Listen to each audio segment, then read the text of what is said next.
Assalamualaikum warahmatullahi wabarakatuh. Salam sejahtera untuk kita semua. Shalom, Om Swastiastu, Namo Buddhaya, salam kebajikan. Video ini dibuat untuk memenuhi tugas ujian akhir semester mata kuliah Pancasila. Saya Uqaila As-Somad dengan NIM 202505000075, Prodi Manajemen dari Universitas Siber Muhammadiyah, akan menjelaskan tentang Pancasila di persimpangan jalan. Hari ini saya akan membahas satu topik yang sering terdengar, namun kerap kali luput dari pemaknaan yang mendalam, yaitu tantangan Pancasila di masa kini.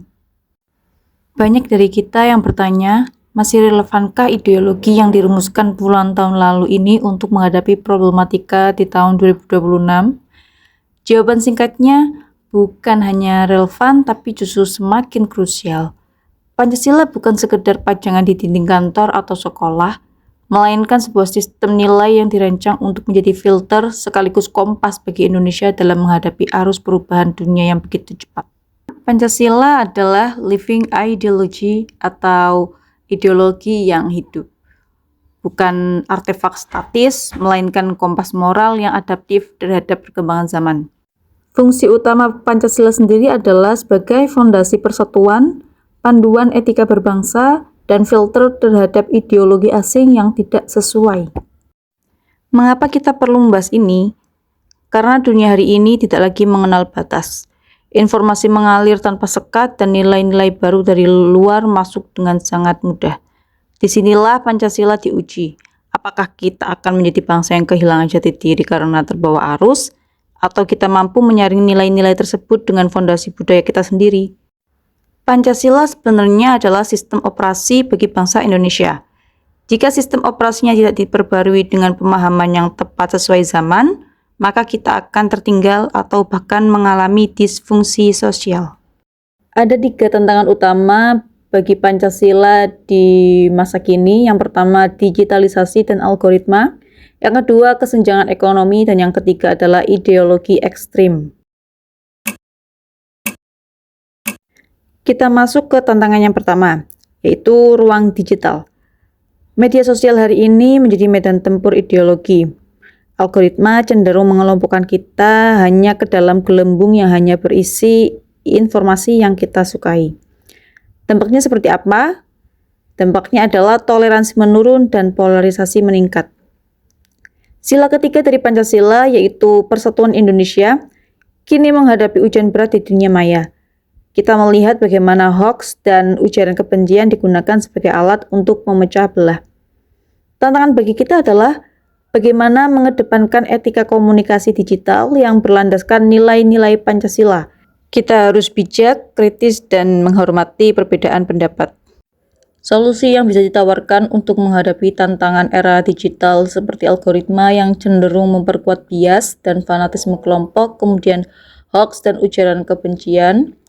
Untuk tetap teguh memegang nilai sila ketiga Pancasila, yakni Persatuan Indonesia, adalah literasi digital, budaya tabayun, dan civility di ruang publik.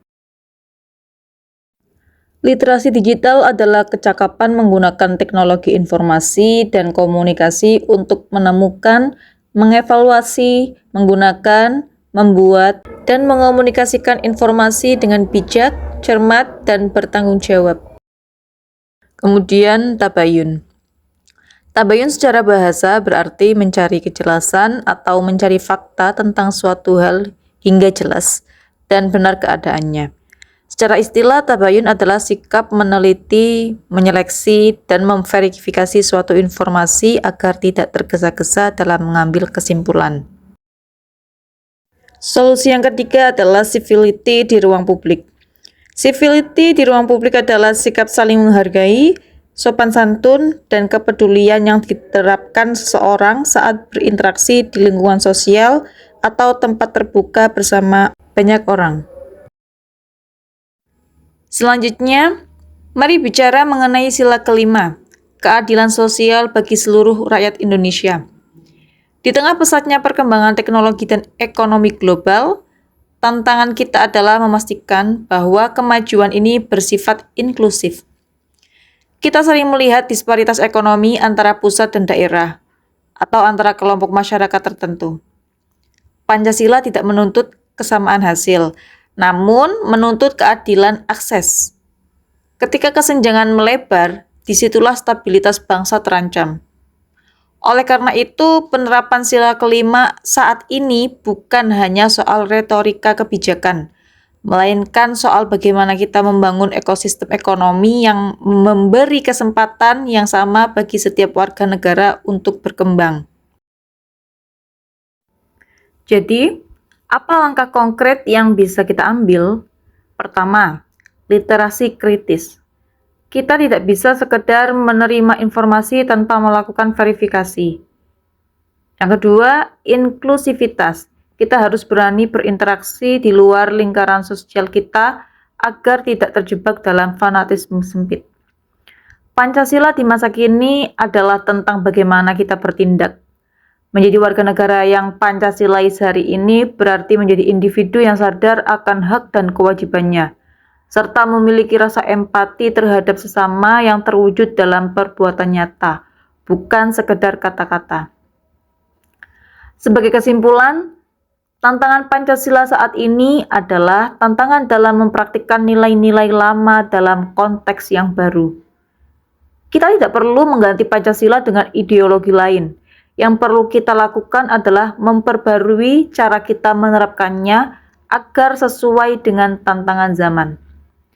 Tugas kita sebagai generasi muda bukan menjaga Pancasila agar tetap statis, melainkan memastikan ia tetap dinamis dan berfungsi sebagai pedoman hidup bangsa. Sekian pembahasan kita hari ini, semoga memberikan perspektif baru bagi kita semua. Terima kasih. Assalamualaikum warahmatullahi wabarakatuh. Right.